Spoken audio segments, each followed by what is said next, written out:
Hello everyone, math filament YouTube channel में आपका बहुत बहुत स्वागत है। आज के वीडियो में हम लोग पढ़ने जा रहे हैं क्लास 10th यानी वास्तविक संख्या रियल नंबर के कुछ बहुत ही और बहुत महत्वपूर्ण ऑब्जेक्टिव सवाल। ये जो सवाल हम आपको बताने जा रहे हैं, ये सवाल आपके एग्ज़ाम के पॉइंट ऑफ व्यू से बहुत ही इम्पोर्टेंट है और यहाँ से बहुत सारे सवाल आपके एग्ज़ाम में देखने को मिलेंगे। ऐसे सवाल मिलेंगे, इस टाइप के सवाल मिलेंगे, तो आपको बहुत ही अच्छे से पूरे सवालों को देखकर जाना है।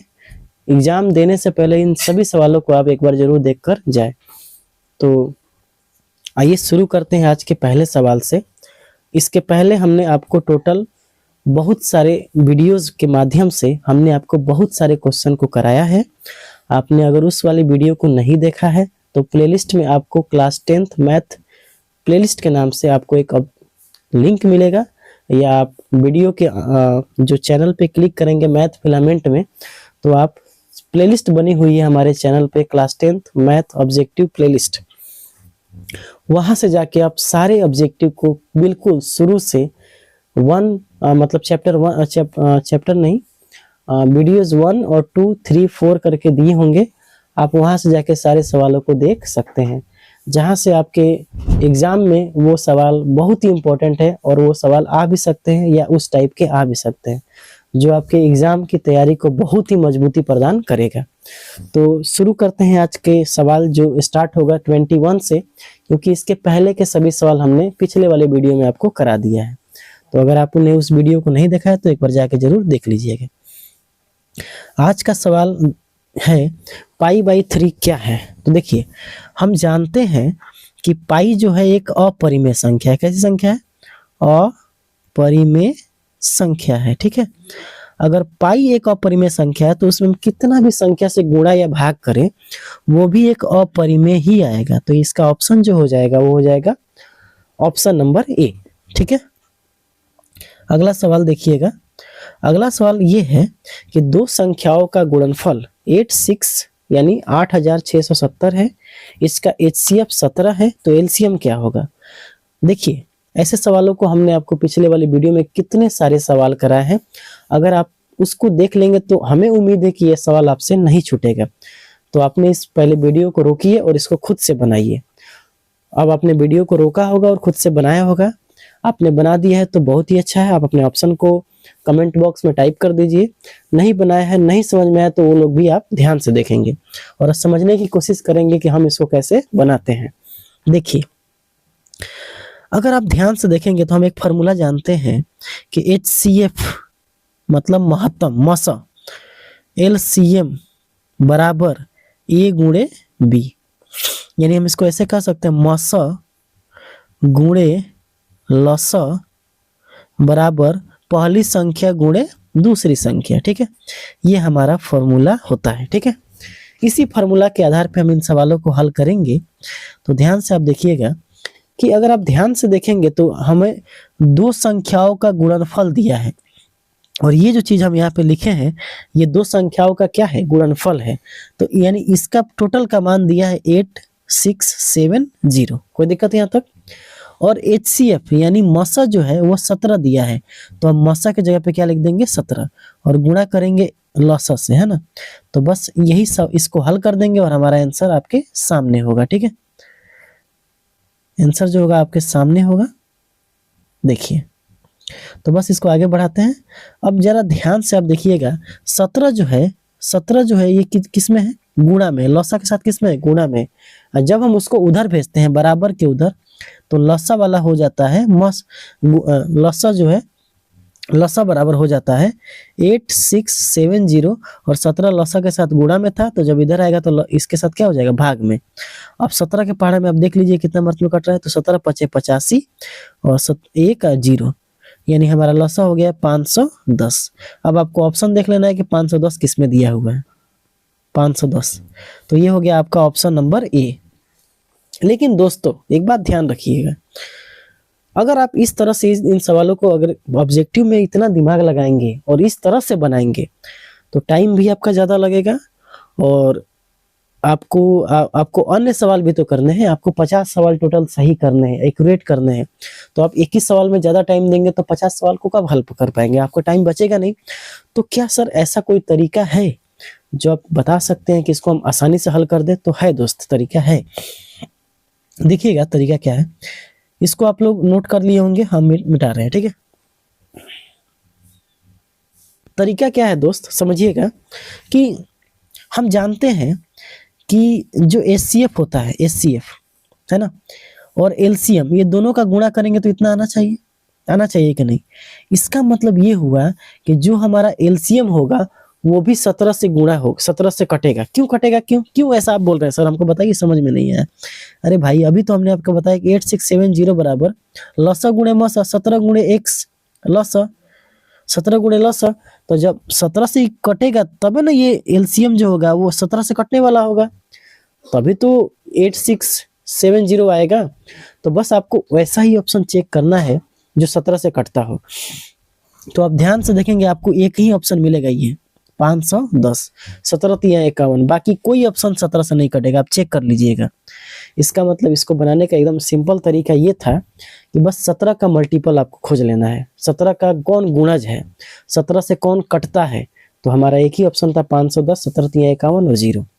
तो इसको हम ऐसे टिक मारेंगे और आगे बढ़ेंगे। अगला सवाल, ये सवाल बहुत ही इम्पोर्टेंट है क्योंकि इस तरह के सवाल हमने बहुत ही आपको बता भी दिया है।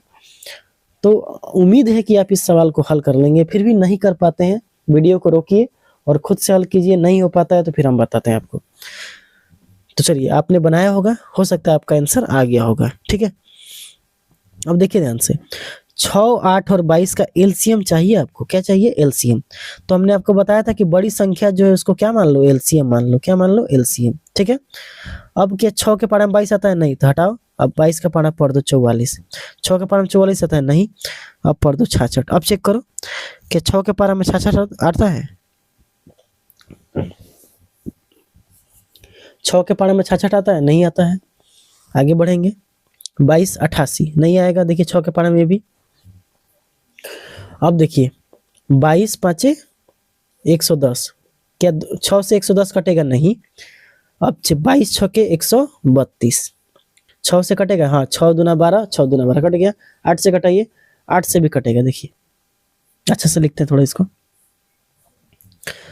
132 है ना। 8 से कटाइए इसको, तो 8 एकम 8, 8 एकम 8, नहीं 8 से भी नहीं कट रहा है, ठीक है। बस अब इसी का पारा पढ़ दीजिए, 266, ठीक है।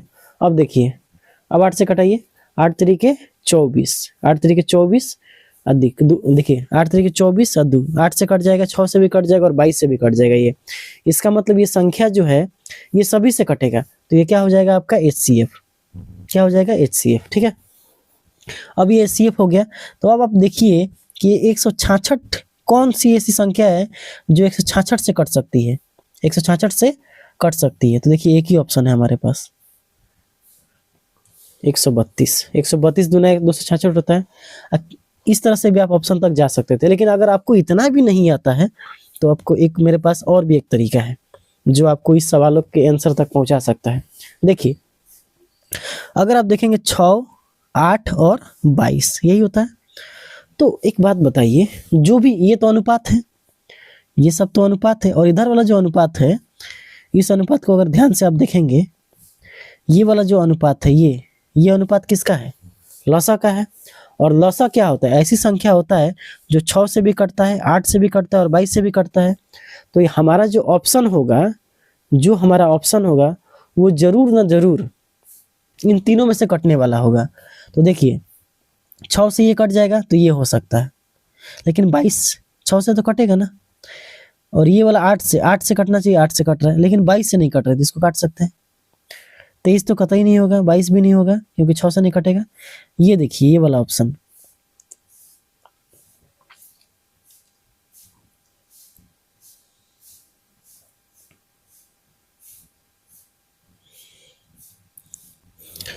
छः 8 और 22 का एलसीएम और एचसीएफ का अनुपात क्या होगा, ऑप्शन आपके सामने है, ठीक है।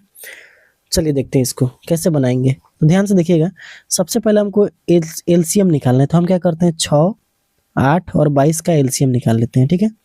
कितना हो जाएगा, 2 तिया 6, 2 तिया 6, 2 चौके 8 और 11।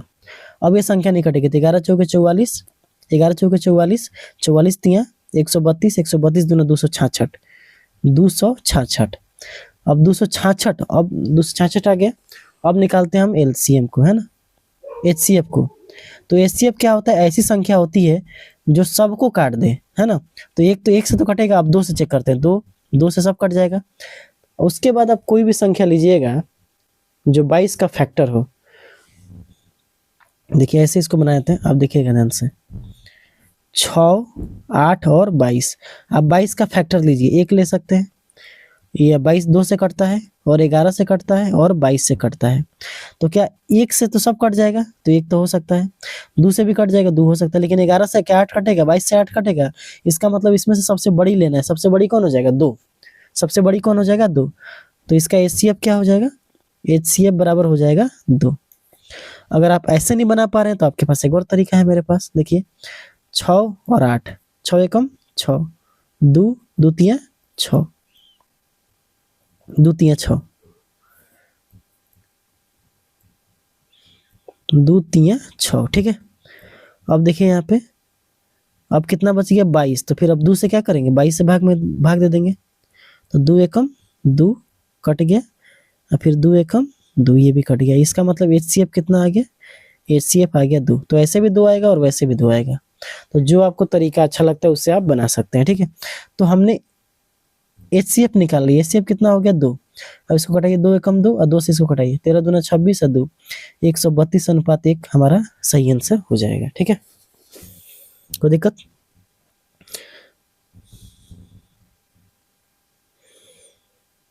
चलिए आगे देखते हैं अगला सवाल।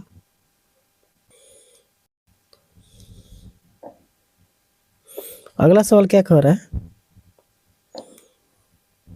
अगला सवाल कह रहा है कि 96 का अभाज्य गुणनखंड, 96 का अभाज्य गुणनखंड ज्ञात कीजिए। ऑप्शन आपके पास है ये सब, है ना। ऑप्शन देख लीजिए, आप बनाइए इसको। अभाज्य गुणनखंड में क्या करना होता है, कुछ नहीं होता है, बस इसको तोड़ देना है। तोड़ते हैं इसको। तो 96 को तोड़िएगा तो 2 और 48, और तोड़िएगा तो 2 24, और तोड़िए इसको तो 2 12, और तोड़िए 2 छके 12, और तोड़ते हैं इसको 2 और 3, ठीक है। तो कितना हो जाएगा ये, देखिए 2 गुणे 2 गुणे 2 गुणे 2, कितना 2, 1 2 3 4, 4 गुणे 3 गुणे 3, तो कितना हो जाएगा, 2 का पावर 1 2 3 4, 4 गुणे 3 का पावर 1। देख लेते हैं, 2 का पावर 4 और 3 का पावर 1, 2 का पावर 4 और 3 का पावर 1, 2 का पावर 4 और 3 का पावर 1। ऑप्शन नंबर 1 ही में आगे बढ़ेंगे, ठीक है। अगला क्वेश्चन देखिए, अगला क्वेश्चन क्या करे, 32 का अभाज्य गुणनखंड ज्ञात कीजिए। 32 का, तो 32 को आप तोड़ दीजिए। तो 32 को ऐसे तोड़ेंगे तो कितना हो जाएगा, 2 16, फिर तोड़िए 2, तो कितना हो जाएगा 8, फिर 2 4 मर्त में, और 2 दूना 4, ठीक है। तो कितना हो जाएगा यहाँ पे, 2 का पावर 5। 2 का पावर 5 देखना आपको किस में है, क्योंकि 2 कितनी बार आया, 5 बार। तो ऑप्शन नंबर बी पे है 2 का पावर 5। अगला क्वेश्चन देखते हैं। अगला क्वेश्चन कह रहा है कि 11/15 का दशमलव प्रसार क्या है, शांत है अशांत है, दोनों है। देखिए 15 को तोड़िए आप, 15 को तोड़ेंगे तो क्या हो जाएगा, 3 5 15, 5 तो है लेकिन 3 भी आ गया, तो क्या हो जाएगा, शांत। 2 और 5 के अलावा अगर कोई भी संख्या रहती है तो क्या होती है, शांत। अशांत क्या होती है, अशांत। इसमें क्या हो जाएगा, अशांत। अगला क्वेश्चन देखिए, कह रहा है 7 + √3 क्या है। तो 7 + √3 क्या है आपको बताना है। तो ये एक अपरिमेय संख्या है। कैसी संख्या है ये, अपरिमेय। देखिए 7 + 3√3, 3√2 एक अपरिमेय संख्या है। अगला क्वेश्चन देख लेते हैं। अगला क्वेश्चन कह रहा है कि निम्न में से कौन परिमेय संख्या है। परिमेय, तो 5 का वर्गमूल तो होता नहीं है, तो ये तो नहीं हो सकता है, ये भी नहीं हो सकता है। √7, √9 का वर्गमूल क्या होता है, 3, तो ये क्या है, परिमेय संख्या है, क्योंकि 3/1। तो ऑप्शन नंबर क्या हो जाएगा, सी आपका राइट आंसर हो जाएगा। अगला क्वेश्चन देखते हैं। अगला क्वेश्चन कह रहा है 0 और 50 के बीच विषम संख्याओं की संख्या बताएं। तो हमने आपको बहुत ही अच्छे से इसको समझाया था कि 1 से लेकर 100 तक के अगर विषम संख्या को निकालना होता तो कैसे निकालते थे, 100/2, तो कितना हो जाता था 5, कितना हो जाता था 5। उसी तरह जीरो को अगर छांट दे तो 1 से लेकर 50 तक कितना हो जाएगा, 50/2, कितना हो गया 25। लेकिन जीरो विषम संख्या नहीं है, जीरो सम संख्या है, इसका मतलब 25 ही क्या है, राइट आंसर है। 25 ही क्या है, राइट आंसर है। जीरो सम संख्या नहीं है तो उसको छांट देंगे ऐसे ही। 1 से 50 तक हम जानते हैं 25 होता है। अगला सवाल, 0 और 100 के बीच विषम संख्याओं को ज्ञात कीजिए। तो पहले हम 1 से 100 तक बता सकते हैं ना, कितना हो जाएगा 100/2, तो हो गया 50। और जीरो विषम संख्या है ही नहीं तो कितना हो जाएगा 5। ऑप्शन नंबर बी 50, 5 नहीं 50। अगला क्वेश्चन कह रहा है, चलिए तो आज के वीडियो में आज हम लोग 30 तक ही सवाल करेंगे और इसके आगे हम लोग करेंगे अगले वाले वीडियो में। तब तक के लिए मिलते हैं अगले क्लास में। इसी के साथ जय हिंद।